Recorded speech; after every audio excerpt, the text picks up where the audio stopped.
Que el Señor nos bendiga en este día con su presencia y que su palabra también pueda animar nuestros corazones, edificarnos. Esta mañana me han encargado compartir con ustedes una enseñanza y para quienes estuvieron ayer va a estar dentro de la misma línea de enseñanzas que nuestro ministerio hace.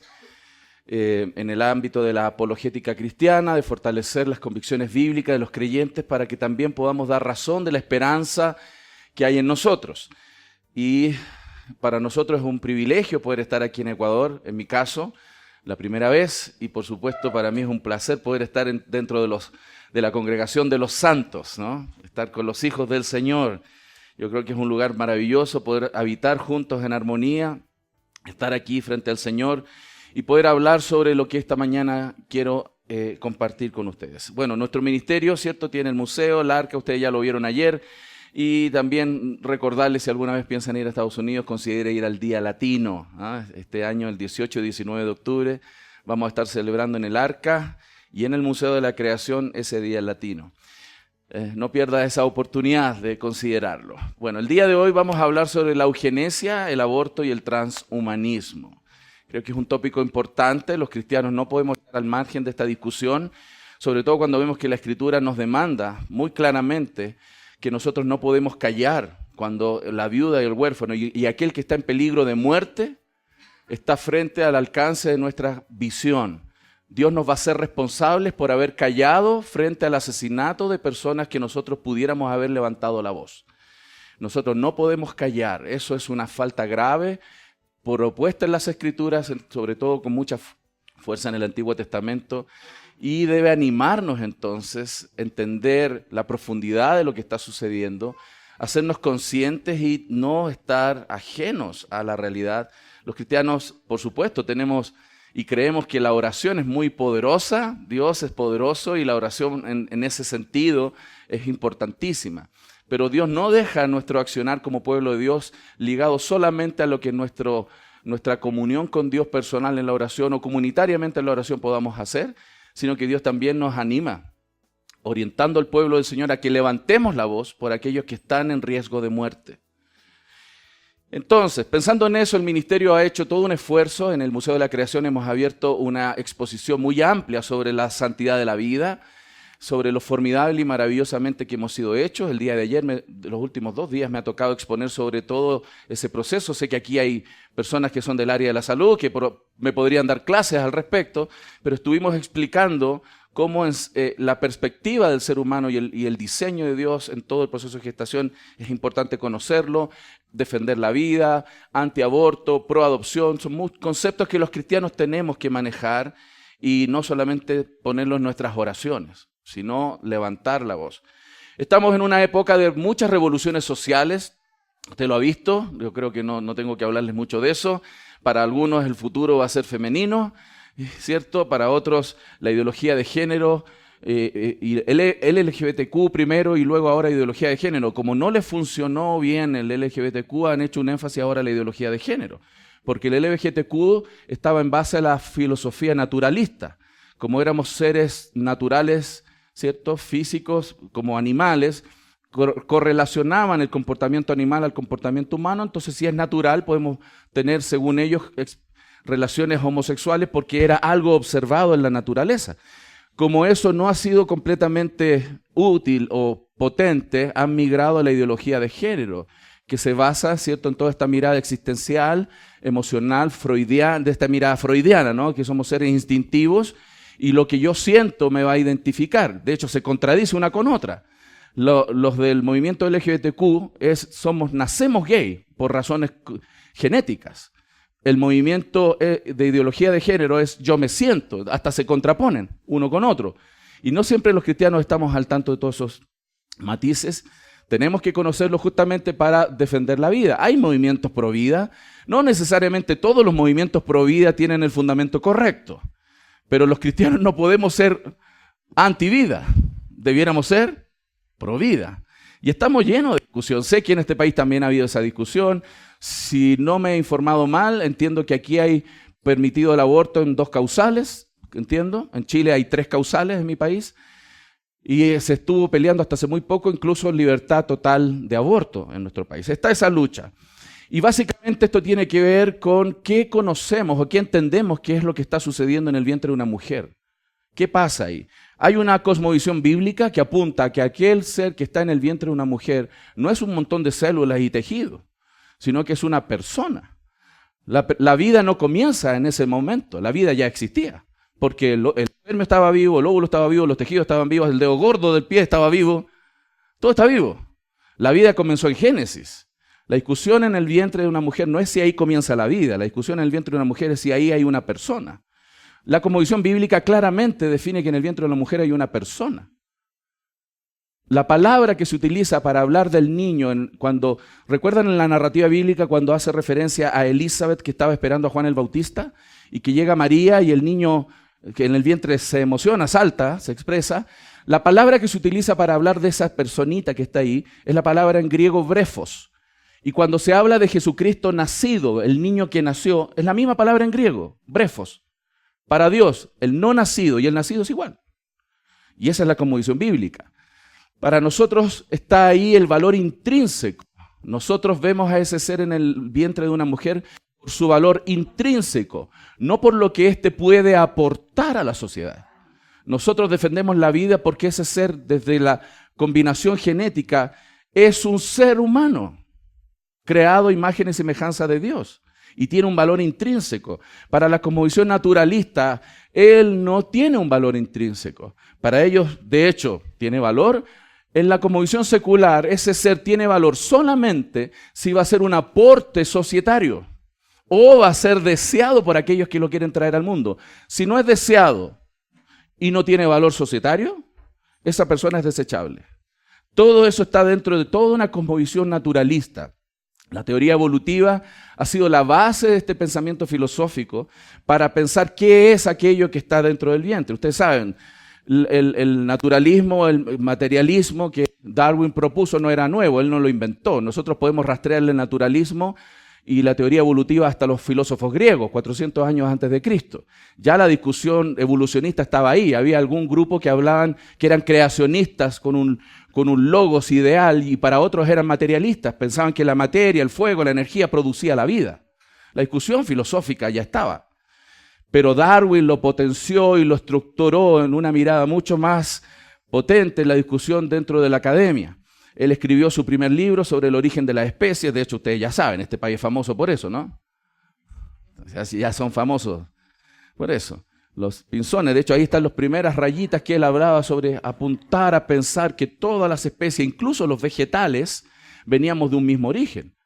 Para él, hasta los vegetales venían del mismo origen que los seres humanos y los animales. O sea, si usted se comió una zanahoria ayer, se comió un primo. Yo de hecho, cuento eso porque eso es lo que él pensaba. Que hasta los vegetales veníamos del mismo origen. Él hablaba del árbol de la vida, que a nuestros niños los adoctrinan todo el tiempo con esas visiones en la escuela. Todo el tiempo están adoctrinándolos. Discovery Channel, History Channel, los dibujos animados, todo es naturalista, materialista, y apunta a esa visión de la vida y los seres.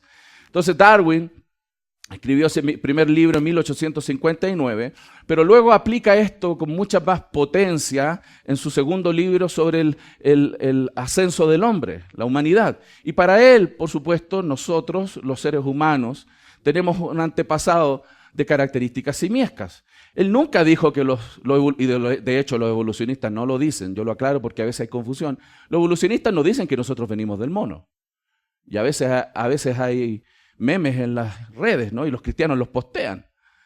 Pero no, ellos no dicen que venimos del mono, ellos dicen que el simio y nosotros venimos de un antepasado en común de características simiescas, que es diferente. Entonces es un error decir que los evolucionistas dicen que venimos del mono. Nosotros tenemos muchos recursos para fortalecer las convicciones bíblicas de los cristianos, artículos científicos en estos libros de la respuesta. Cuando yo partí en apologética, me comí todos estos libros estudiando porque hay muchísima información para entrenarnos y conocer la relación de la ciencia y la fe, cómo respondemos a todas estas filosofías, ciencia, cómo conectamos ciencia y fe. Hermanos, la ciencia bien aplicada y la Biblia bien interpretada nunca entran en contradicción. El problema es que no aplicamos bien, no entendemos las categorías de ciencia y por otro lado no estamos leyendo bien la Biblia. Las dos cosas nunca se han contrapuesto. Por eso es importante. Hay otros muy buenos libros que les recomiendo. Lo absurdo de la incredulidad de Jeffrey Johnson, un excelente libro para entender el pensamiento humano y cómo la Biblia, la cosmovisión cristiana, resuelve las falencias del pensamiento humano. Y por supuesto, no en asuntos solo filosóficos, sino también en la aplicación, en cómo se puede vivir cada uno de esos tipos de pensamiento. Entonces, el naturalismo plantea que los seres humanos somos simplemente animales que estamos evolucionando. Esa teoría evolutiva está hoy día permeada en todos los campos de las disciplinas humanas. En la sociología, en la psicología, todas las escuelas de psicología tienen como fundamento una antropología evolucionista. Y hay cristianos que se apoyan en la psicología y no están viendo que en el fundamento ya está errado. Y si el fundamento está errado, la interpretación del problema del ser humano va a estar errado y la solución del problema va a estar errado o insuficiente. Todas las escuelas son evolucionistas. Y con eso no critico a los psicólogos. Solamente los animo a revisar sus epistemologías para que de verdad podamos ayudar a los seres humanos. No critico la intención, sino las herramientas con las cuales nos acercamos. Hermano, vuelvo a repetir, usted está muy cerca del cielo. Aquí falta el aire, hermano. Ustedes dijeron, de alguna manera vamos a llegar arriba. Y se vinieron a vivir para acá. Para el naturalista, el valor relativo según su contribución societaria o el deseo de otros por tenerlo es la razón para mantener a alguien en el vientre.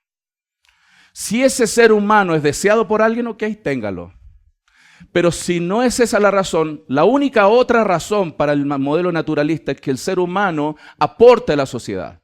Si no aporta, lo desechamos. Esa es una especie de selección. Entonces, vamos a hablar de la eugenesia. ¿Qué es la eugenesia? La eugenesia viene, cierto, etimológicamente de la palabra bueno y en el nacimiento, o sea, bien nacido. El fundador de esta mirada es Francis Galton, que vivió en el siglo XIX, y toda su filosofía de la eugenesia se basa absolutamente en los escritos darwinianos. Todo. La eugenesia es una filosofía que viene de la teoría naturalista.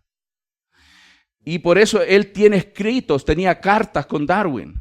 Y se animaban unos a otros, como que habían descubierto una mina de oro, una riqueza enorme. Y dice, por ejemplo, correspondencias entre ambos. Lo he devuelto a mi escritorio, hablando del libro del origen de las especies, en el total gozo de sentir lo que uno raramente experimenta después de la juventud, por haber entrado en una completa nueva provincia de conocimiento, la cual, sin embargo, se une con las otras cosas de mil maneras. O sea, él estaba comprendiendo que esta mirada del mundo tiene implicaciones en muchas áreas. Como hoy día lo vemos, está metida la teoría evolutiva en todas partes. Hay teorías políticas, teorías sociales, todas basadas en la teoría evolutiva. Él hablaba entonces y decía lo siguiente: el creencia de la eugenesia se basa en la idea de la evolución. Esa es la base. Francis Galton llega a ser el padre de lo que hoy conocemos como eugenesia. Y todo entonces se basa en esta mirada de que el ser humano simplemente es un animal evolucionando. Él hablaba y decía que debe presentarse ante la conciencia nacional como una nueva religión.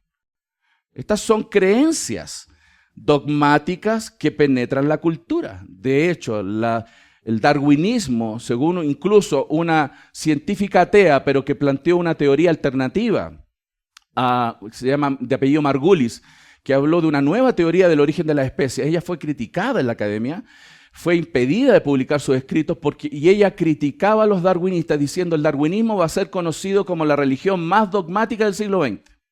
Es una creencia, no es ciencia. No es ciencia, es creencia. Es un cientificismo. Y de hecho, dice, tiene tan fuertes posibilidades de ser un principio ortodoxo o religioso para el futuro, porque la eugenesia colabora con las funciones de la naturaleza al asegurar que la humanidad será representada por las razas más aptas.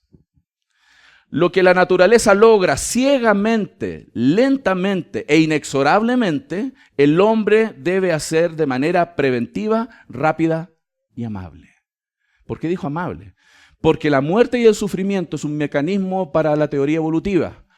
La muerte y el sufrimiento de los no aptos para sobrevivir permite que nuevas razas mejor adaptadas, más favorecidas, preserven la vida. Entonces él dijo, lo que la naturaleza se demora tanto tiempo, genera tanta muerte y sufrimiento tan masivo porque la mayoría muere y los muy pocos sobreviven, los seres humanos podemos hacerlo mejor. Liquidando a los menos aptos y favoreciendo a los más aptos. Esa es la eugenesia. Es interesante pensar que lo sincera, diciendo que es una nueva religión. ¿Esto es ciencia o es creencia? Es creencia. Y eso es importante, porque a nuestros jóvenes, a nuestros niños, se les presentan las ideas naturalistas como ciencia y no creencia. Y eso es importante. Aunque saben que es una teoría, no hay honestidad en la presentación de esas teorías en la academia. No hay presentación en los colegios. Yo tuve la experiencia de acompañar a mis hijos y se la pega el trabajo, en el sentido de revisar con ellos todo lo que mis hijos les estaban enseñando en áreas de ciencia, principalmente. Revisaba sus cuadernos de biología con mucha regularidad y conversaba con ellos sobre lo que los maestros les enseñaban. Y detecté un día donde una profesora le dio a todos los niños del curso, cuando mi hijo estaba en octavo nivel, le llamamos octavo básico. En Chile tenemos 8 niveles básicos y 4 medios, que se llama, antes de la universidad. Son 12. Me imagino que aquí también son 12, pero pueden dividirlos de otra manera. En Estados Unidos son 6 y 6, etc. Él estaba en octavo nivel y le dieron, primero medio, sería el 9º nivel. Y la profesora de biología les dio un extracto de un libro de este señor que es científico que estuvo en silla de ruedas, que murió, Stephen Hawking, y él hablaba de su ateísmo. Él tiene un libro que defiende la no existencia de Dios, el ateísmo. Y les dio un extracto, y la tarea era que los niños hicieran una carta al editor, respondieran a esa publicación. Y mi hijo, que ya venía instruido con la edad que tenía, yo siempre hablando de la relación de la ciencia y la fe, la autoridad de la palabra versus la palabra del hombre, me dijo, papá, mira la tarea que me dieron. Y no sé cómo responder esto. Yo le dije, ok. Y tomé uno de los libros de las respuestas, el libro 1, porque hay la teoría de la información. La información no es propia de la materia. La información es un código, es inmaterial. Y con la teoría de la información respondimos en contra de lo que este señor Hawking había dicho en su libro. Y destruimos su posición. Y lo digo con humildad, porque en realidad es bien fácil hacerlo. Si uno sabe lo que la Biblia dice y lo razonablemente correcto. En Chile la escala de notas es de 1 a 7. Y era un 7 la posibilidad. Le pusieron 2 7. La profesora quedó fascinada. Y yo fui al colegio especialmente a hablar con ella. Y a decirle, profesora, yo no sé su posición religiosa. Yo soy cristiano evangélico.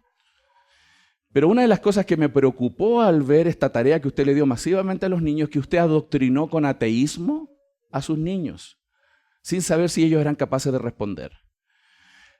El trabajo que está haciendo Satanás en el mundo no es solamente activo en contra de la visión cristiana, sino también pasivo, y pasa en la academia. Porque en la academia el profesor decide qué libros leer, qué preguntas responder. Es un trabajo muy fuerte y muchos padres están totalmente al margen de la conciencia de lo que están escuchando sus hijos. Esta religión estaba intentando asegurar la colaboración de lo que la propia naturaleza, de manera lenta y gradual, inexorable y ciegamente, según ellos, hacía. Y se preguntó, ¿no sería mejor deshacernos de los indeseables y multiplicar a los deseables? ¡Wow! Fuerte, ¿no? Darwin agregaba en su libro la descendencia del hombre. Así que los miembros débiles de las sociedades civilizadas propagan esta clase. Claro, dicen, los débiles al tener descendencia siguen progresando, propagando esa debilidad a las siguientes generaciones. Nadie que ha tratado con la crianza de los animales domésticos dudaría que esto debe ser grandemente desventajoso para la raza del hombre. Él está diciendo, si un granjero evita que los que tienen malformaciones se multipliquen, ¿no debiéramos hacer lo mismo con la raza humana? Eso es la eugenesia. Es sorprendente que tan pronto el deseo de cuidar o cuidar erróneamente conduce a la degeneración de una raza doméstica. O sea, cómo los seres humanos estamos cuidando a los más débiles. Eso es lo que él está diciendo. Porque estamos propagando la debilidad. Salvo en el caso del hombre, casi nadie es tan ignorante para permitir que su peor animal tenga descendencia. Piensen, la teoría evolutiva sigue afirmando que usted y yo somos animales. Nada más, animales. Hermanos, es peligrosísima esta filosofía. Peligrosísima. Está metida en toda la cultura, en las disciplinas académicas, sobre todo en la sociología, en las áreas sociales. Es impresionante la penetración. Cuando usted estudia la historia de la psicología, por ejemplo, yo he leído varios libros de la historia de la psicología, todos reconocen que esa es la base fundamental para las escuelas de psicología. Freud, Adler, todos, Skinner, la que usted quiera. Todas tienen una base antropológica desde la teoría evolutiva. Entonces, si para ayudar a una persona, yo necesito saber muy bien qué es el hombre y cuál es su problema. Los médicos necesitan muy bien saber qué es el hombre en sentido biológico y cuál es el problema. Cómo funciona el organismo y cuál sería el problema. En la antropología necesitamos saber qué es el hombre, cuál es su problema, para poder entender de mejor manera y hacer un correcto diagnóstico. Si no hago un correcto diagnóstico, mi tratamiento va a ser incorrecto. Ahí está lo esencial. La Fundación para el Mejoramiento Racial, fruto de esta filosofía, fue creada por el doctor John Harvey Kellogg. ¿Le suena ese apellido? Zucaritas. No vaya a ser entonces esos cristianos que entonces ahora no voy a comprar Zucaritas. Él fue el fundador de la Fundación para el Mejoramiento Racial. Dice, tenemos maravillosas y nuevas razas de caballos, vacas y cerdos. ¿Por qué no tener una nueva y mejor raza de hombres? El señor Kellogg. Y después quiere que les compremos sus Zucaritas. No, eso sería una falacia, ¿no? No, el hecho de que sea así no significa que las Zucaritas no sean buenas. Bueno, el logotipo de la segunda conferencia sobre eugenesia internacional fue en 1921. Y la frase central es, la eugenesia es la autodirección de la evolución humana.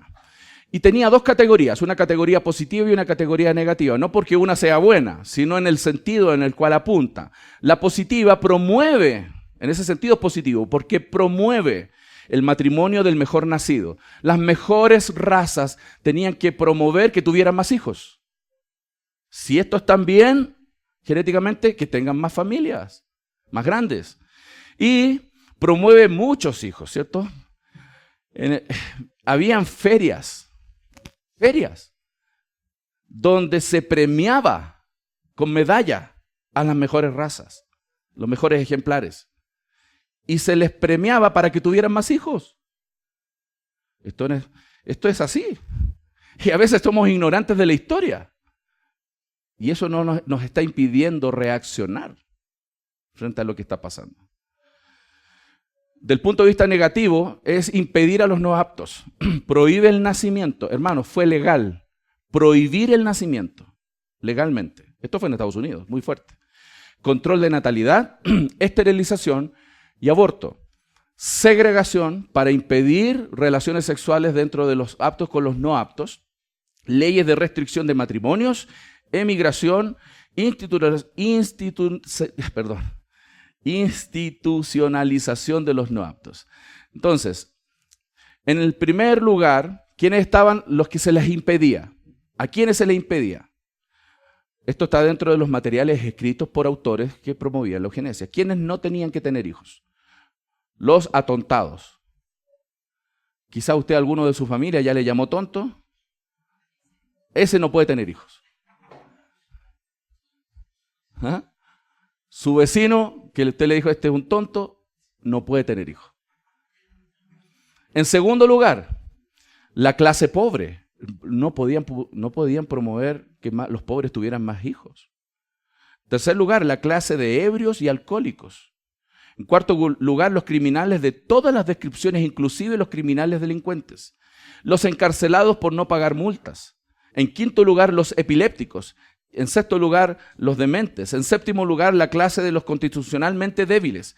Octavo, los predispuestos a unas enfermedades específicas. Noveno, los defensores, los deformes. Décimo, aquellos con órganos defectuosos de los sentidos.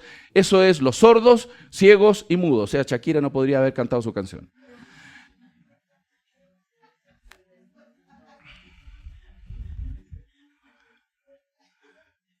Hermanos, esta descripción estaba promoviendo que se impidiera que ese tipo de personas tuvieran hijos.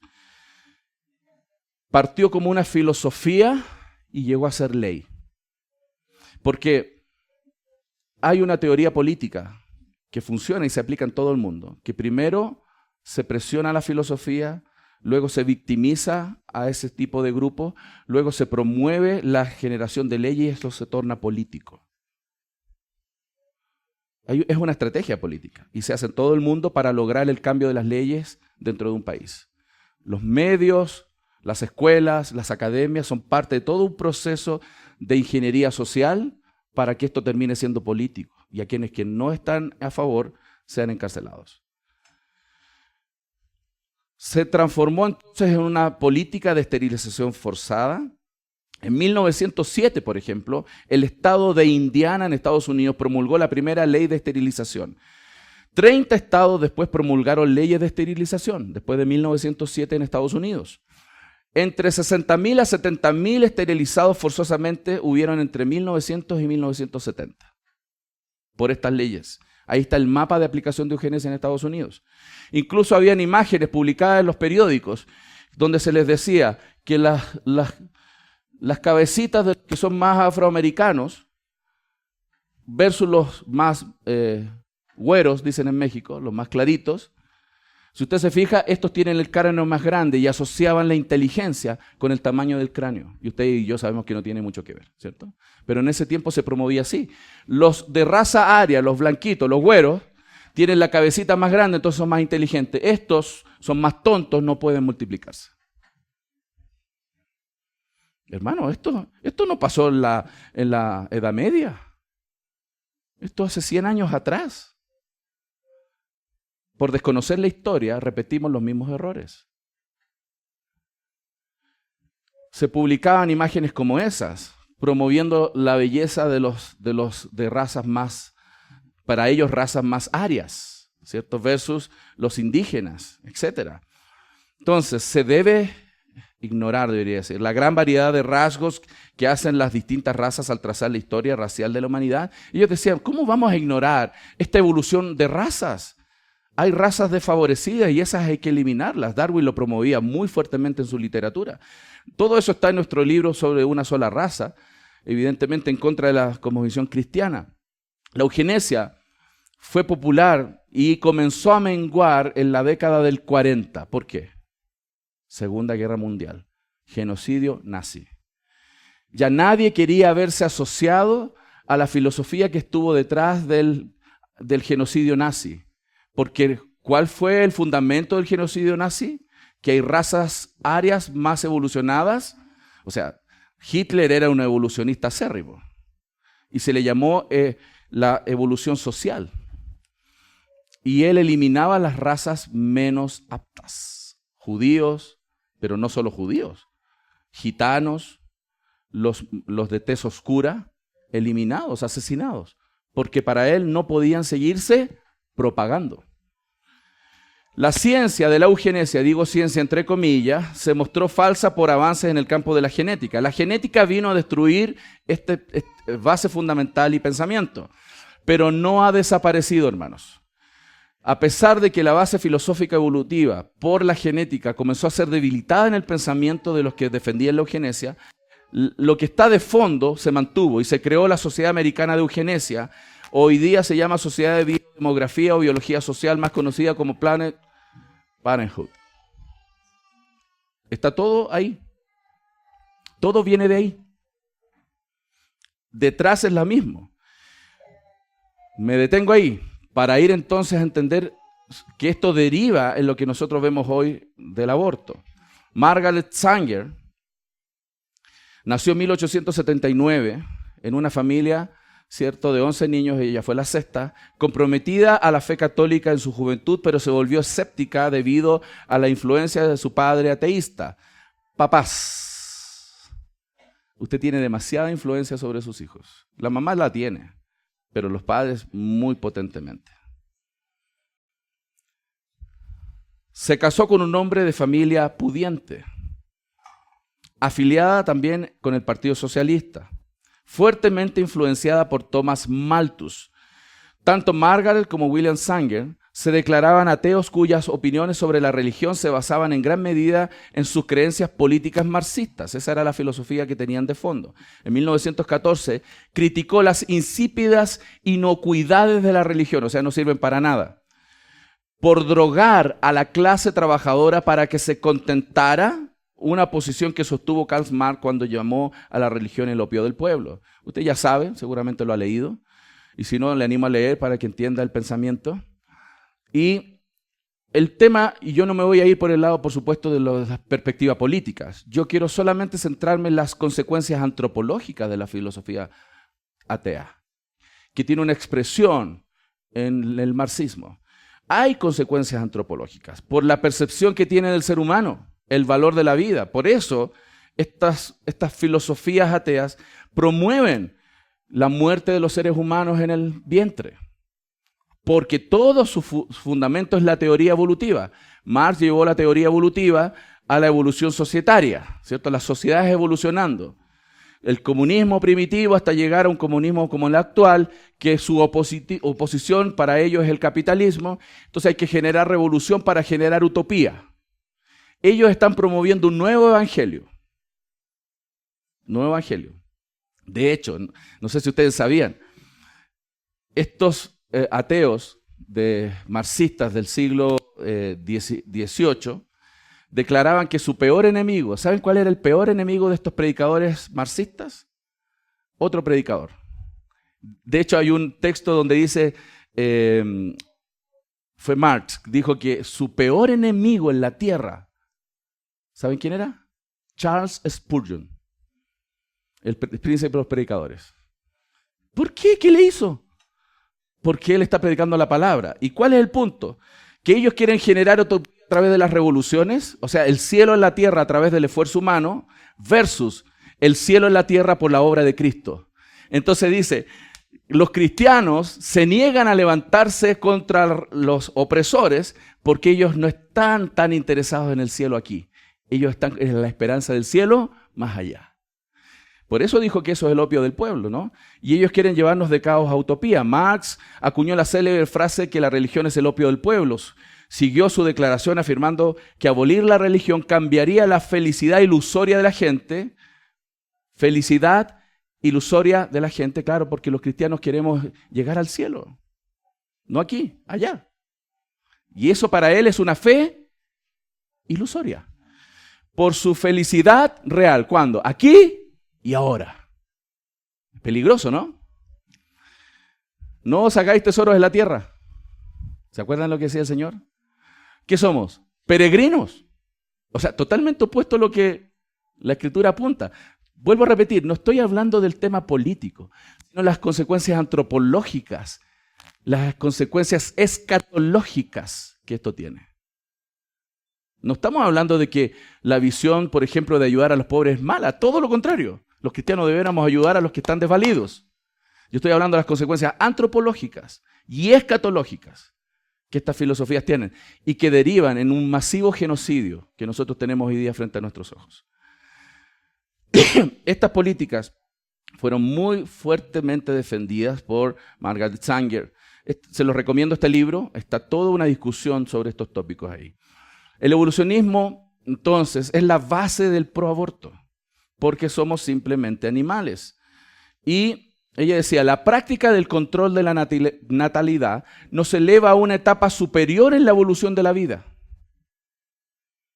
A la medida que cada individuo progresa, también ayuda a elevar la raza humana en el avance adelante y arriba hasta alcanzar planos más elevados. Ella es la fundadora de Planned Parenthood. Porque matando los no aptos o indeseados, permanecen los más aptos y las razas mejoramos. Lo más misericordioso, decía ella, que puede hacer una familia grande a uno de sus miembros infantiles es matarlo. Eso está en sus escritos. Hoy bajaron el discurso simplemente. Usan eufemismos, pero es la misma mirada. Ella dirigió hasta 1959. Incluso en 1926, Sanger dio una conferencia sobre el control de la natalidad al auxiliar de mujeres del Ku Klux Klan en Silver Lake, New Jersey.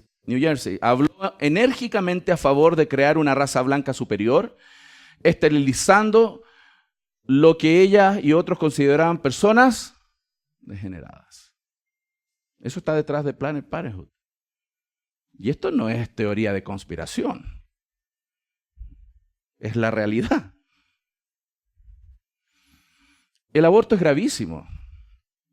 Solo quiero darle algunas cifras para que aterricemos a qué estamos hablando.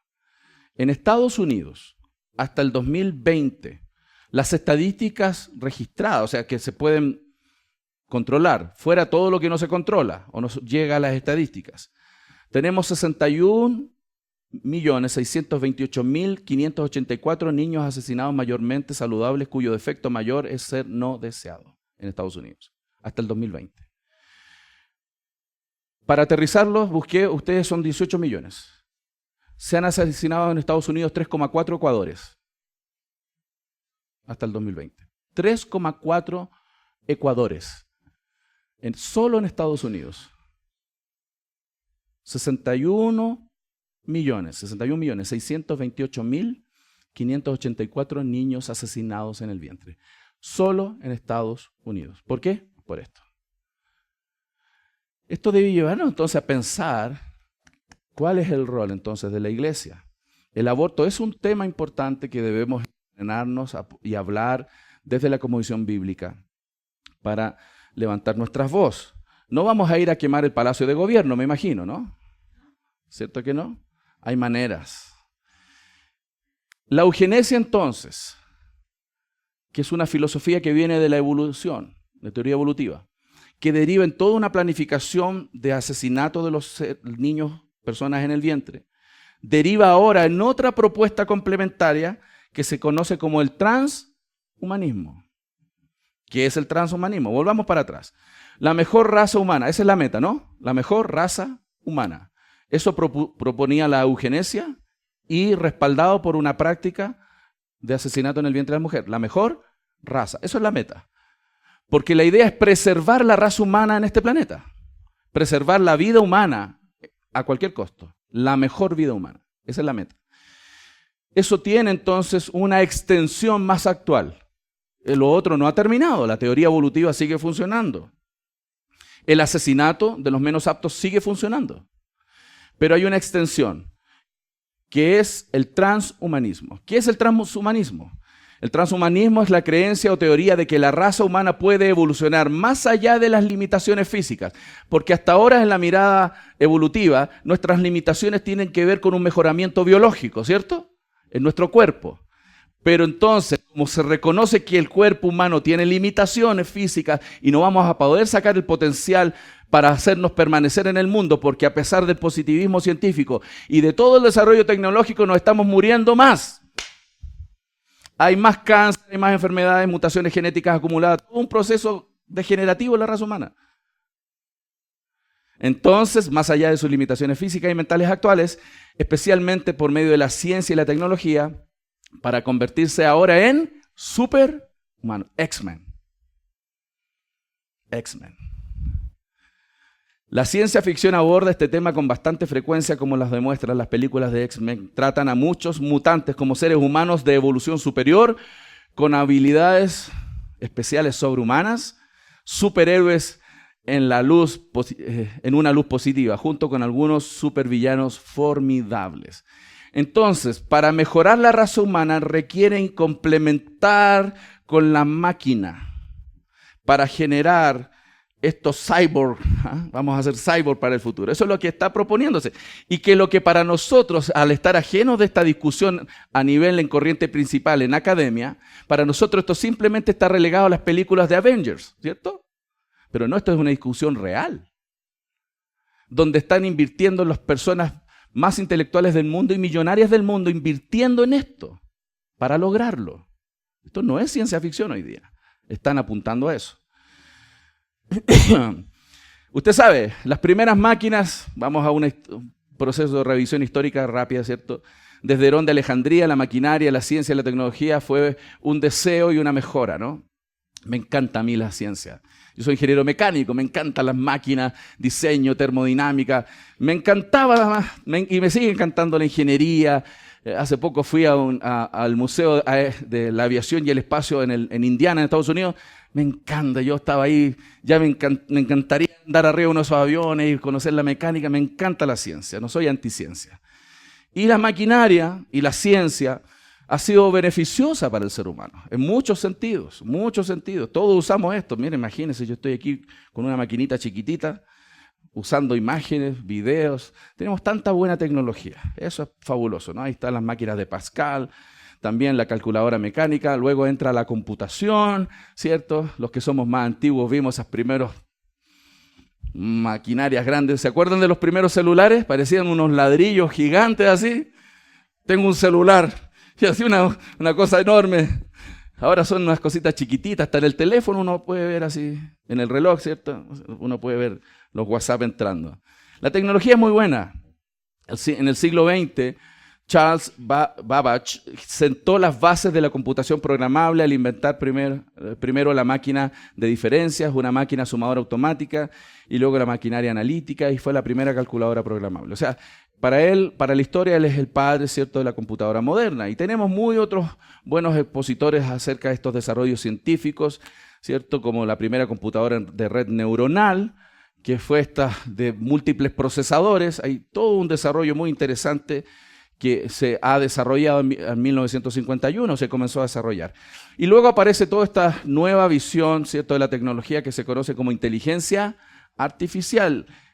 Inteligencia artificial, porque no es como la inteligencia humana.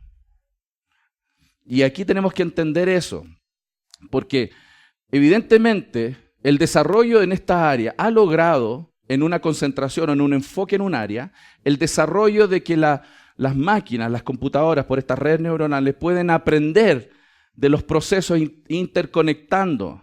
Es un asunto bien complejo, pero se puede. De hecho, por ejemplo, en 1997 la máquina de IBM le ganó al campeón mundial Garry Kasparov en el ajedrez.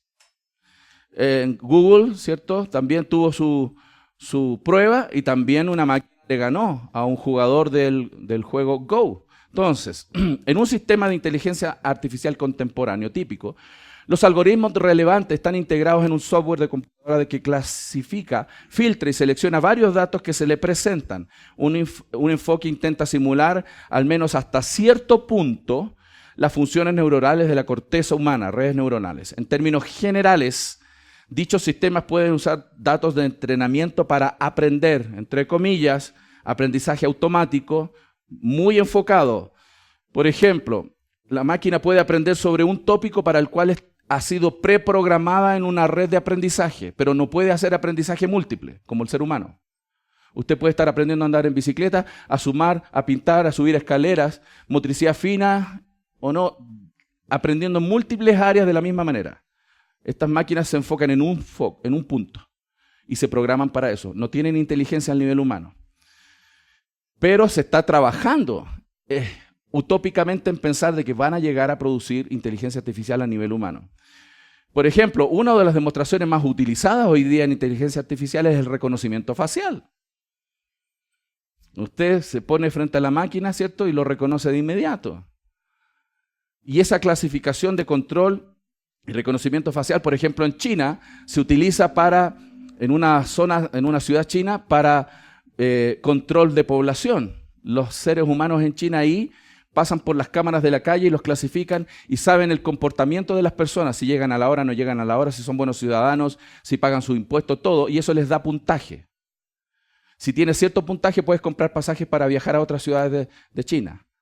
Hay crédito social en China, en una ciudad. Están experimentando ahí el control estatal de la población con tecnología de inteligencia artificial. Esto está pasando ahora en China.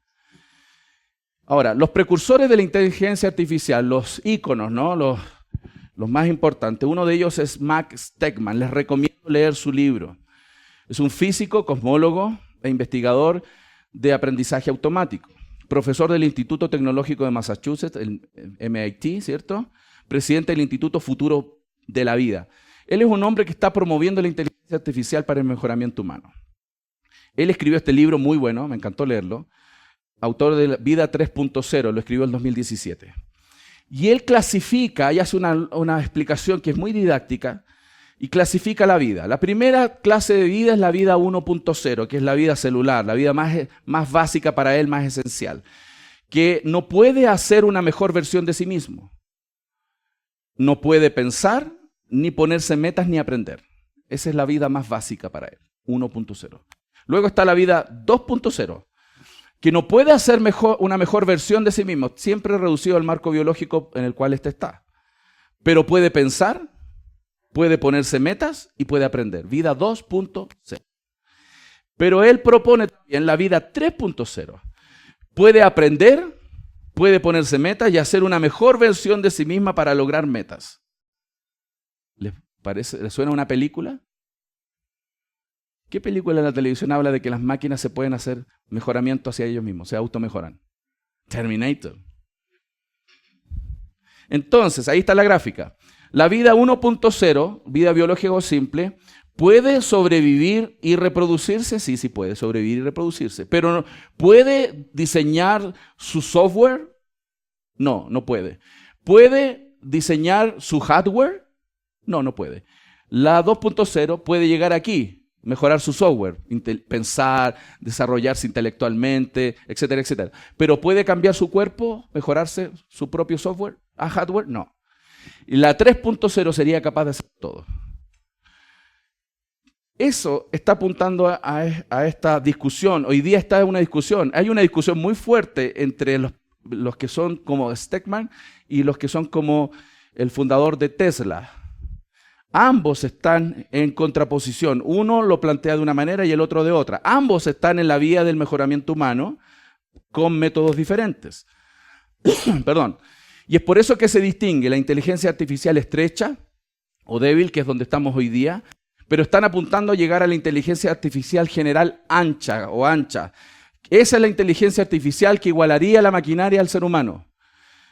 Hoy día estamos en una inteligencia artificial débil, donde no iguala al ser humano, pero los utópicos de la inteligencia artificial plantean que van a llegar, algunos dicen 2050, 2200, y ponen fechas, así como la venida de Cristo, ¿no?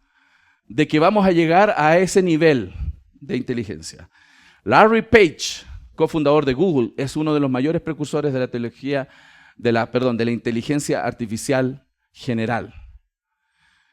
Él ha invertido millones en esto.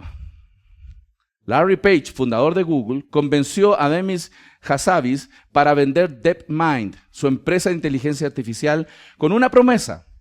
La nueva empresa con sede en Londres estaría protegida por la presión de ganar dinero, o sea, iba a tener apoyo, para centrarse en un único objetivo: crear software informático que iguale o supere la inteligencia humana. Están invirtiendo millones de dólares en esto. Millones de dólares. Y esta es una de las perspectivas de esta filosofía. No todos están de acuerdo con esta mirada dentro de los científicos ateos. Uno de los que se oponía, porque decía esto es peligroso, fue Stephen Hawking. Él decía, si bien las formas primitivas de inteligencia artificial desarrolladas hasta ahora han demostrado ser muy útiles, Temo las consecuencias de crear algo que pueda igualar o superar a los humanos. Los humanos que están limitados por una evolución biológica lenta, el evolutivo, no podría competir y serían superados. Las máquinas nos van a reemplazar. En todos los sentidos. Y en el futuro, la inteligencia artificial podría desarrollar su voluntad propia. Una voluntad que esté en conflicto con lo que los humanos queremos. Terminator. El riesgo real con la inteligencia artificial no es la malicia, sino la competencia, dice él. Una inteligencia súper inteligente será extremadamente buena para lograr sus objetivos, los de ellos, no los nuestros. Y si esos objetivos no están alineados con los nuestros, estamos en problemas. Houston, estamos en problemas. Walter Isaacson escribe, referenciando a un hecho donde él estuvo. Hubo una fiesta donde estuvo este señor que estábamos hablando, Larry Page, donde se juntaron a compartir estos millonarios, pensadores, filántropos. Y en el 2013 hubo una fiesta en Napa Valley. Entablaban un apasionado debate frente a los demás invitados. ¿Quién estaba ahí? Elon Musk y Larry Page. Argumentó que a menos que incorporemos salvaguardias, los sistemas de inteligencia artificial podrían reemplazar a los humanos, haciendo a nuestra especie sea irrelevante o incluso extinta. Page protestó. ¿Por qué importaría? Preguntó. Si algún día las máquinas superaran a los humanos en inteligencia, incluso en conciencia, será simplemente la siguiente etapa de la evolución. Larry Page dice, bueno, ¿y qué tal? ¿Por qué vamos a ser especistas? ¿Por qué vamos a privilegiar a alguna especie? Los humanos. ¿Por qué hemos de privilegiar la especie humana si somos simplemente parte de un proceso evolutivo? Los más aptos sobreviven. La misma idea detrás. Larry Page dice, bueno, si la máquina nos reemplaza, bueno, es natural que nos reemplacen, son más aptos que nosotros. ¿Por qué favoreceríamos a una especie? La conciencia humana, replicó Elon Musk, era un precioso destello de la luz en el universo y no deberíamos permitir que se extinguiera. Si apareció, cuidémosla. Page respondió que eso es tontería sentimental. Si la conciencia pudiera replicarse en una máquina, ¿han visto eso en las películas de ciencia ficción? Que la conciencia de un humano ahora queda en una computadora. ¿Por qué no sería igual de valiosa? Quizás algún día incluso podamos cargar nuestra propia conciencia en una máquina. Acusó a Max de ser un especista, defender una especie. A alguien que tenía prejuicios a favor de su propia especie. Imaginen, hermanos, qué nivel de discusión estamos hablando. Entre millonarios del mundo, que son ateos, proevolutivos. Entonces, no es extraño que, por ejemplo, ¿cómo se llama el fundador de Microsoft? Bill Gates. Bill Gates pusiera millones de dólares para una fundación que promueve la teoría evolutiva. Generan contenidos audiovisuales, materiales escritos y distribuyen por todo el mundo para que se promueva la teoría evolutiva. Es una fundación millonaria. Yo tengo la página, sus escritos, lo que publican, es impresionante. La cantidad de recursos con el cual adoctrinan al ser humano con la teoría evolutiva. Musk consideró que una forma de asegurar la alineación de la inteligencia artificial, aprovecharlo de esto, era vincular estrechamente los robots con los humanos. Para que las máquinas no nos reemplacen, hagamos humanos junto con máquinas. Cyborg. Así resuelve el problema. Debería ser una extensión de la voluntad de los individuos en lugar de sistemas que pudieran volverse rebeldes y desarrollar sus propios objetivos e intenciones. Hermano, uno pareciera que estamos hablando de los creadores de Avengers, ¿no? O están discutiendo el nuevo guión de una película de X-Men. No, ellos están discutiendo qué vamos a hacer nosotros los seres humanos. Pero vamos a llegar a un punto cúlmine de esta discusión. Esa se convertiría en una de las razones que Neuralink, la empresa que fundó para crear chips que pudieran conectarse con los cerebros humanos directamente a las computadoras. Y él creó esa empresa, que es competencia de Google DeepMind de Larry Page. Y esta es la pelea que existe hoy día entre estas dos visiones. Ambas están apuntando a que el ser humano evolucione, pero uno abierto a que el ser humano sea reemplazado y llevado en la conciencia de las máquinas hacia la extensión, porque si queremos poblar el universo, biológicamente somos incapaces ni siquiera de llegar al planeta Júpiter o no sé qué, o salir de nuestro sistema solar porque biológicamente nos morimos. Entonces, para proyectar la población en el cosmos, necesitamos ser reemplazados por las máquinas. Eso dice Larry Page. Pero Elon Musk dice, no, hagamos humanos mezclados con máquinas para que podamos poblar el universo. Inteligencia artificial y transhumanismo. Hermano, les recomiendo leer ese libro. Y ellos dicen, mientras el cosmos no colapse, fruto de las consecuencias del Big Bang, porque esa es otra discusión. No saben cómo va a terminar el cosmos. Todos creen en el Big Bang, pero no dicen cómo va a terminar. Big Chill, Big Crunch, Big Ride, Big Snap, son diferentes formas en que el cosmos se va a desintegrar. Entonces vamos a terminar. Hace 12.500 años evolucionamos para vivir a gran altura. Hace 8.000 años fuimos adaptados a un clima desértico. Hoy día, tecnología versus selección natural. Hoy día y futuro cercano, evolución provocada por el hombre, que es este mejoramiento humano, transhumanismo. Futuro cercano, la ciencia ficción se convertirá en realidad. Futuro lejano, ¿pueden los humanos adaptarse al planeta rojo, ir a Marte, por ejemplo? Entonces, toda esta discusión tiene un acento escatológico. Sin embargo, a pesar de las tecnologías más poderosas, dice Max Tegmark, que tenemos hoy, todas las formas de vida que conocemos siguen estando fundamentalmente limitadas por su hardware biológico. Y usted sabe que mientras más años tenemos el hardware biológico, más los limita, ¿no? Sí. Cuando era joven, hermano, era un crack en el fútbol. Hacía muchos goles.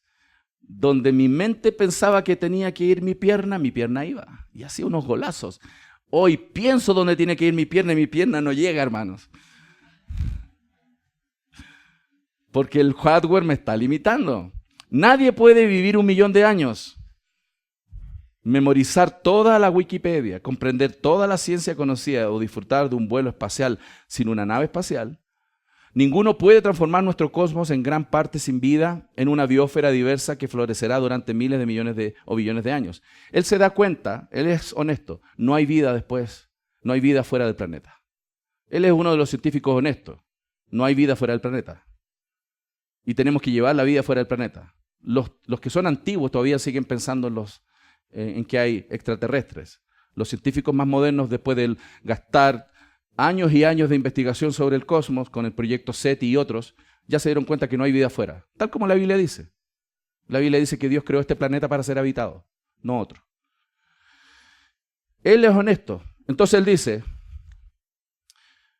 lo que permitirá que un universo finalmente alcance su potencial cuando la vida humana esté por ahí. Y no se desperdicie, ¿cierto?, por completo. Todo esto requiere que la vida se someta a una actualización, porque no podremos llegar a otras partes del cosmos con estas limitaciones corpóreas de vida 3.0, que puede diseñar no solo su software, sino también su hardware. En otras palabras, vida 3.0 es el dueño de su propio destino. Fíjense, estos son conceptos escatológicos. Finalmente, completamente libre de sus grilletes evolutivos.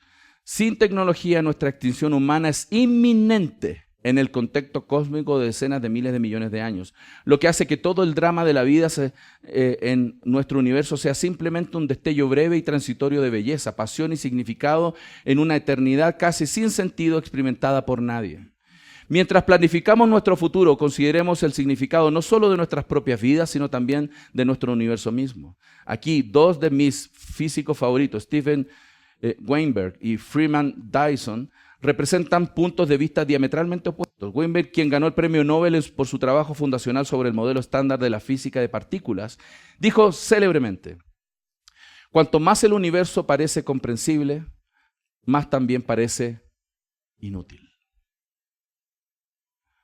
Lamentablemente no tiene la cosmovisión cristiana. ¿Por qué Dios hizo un universo tan grande y no hay seres humanos ahí? Porque el objetivo no era habitarlo.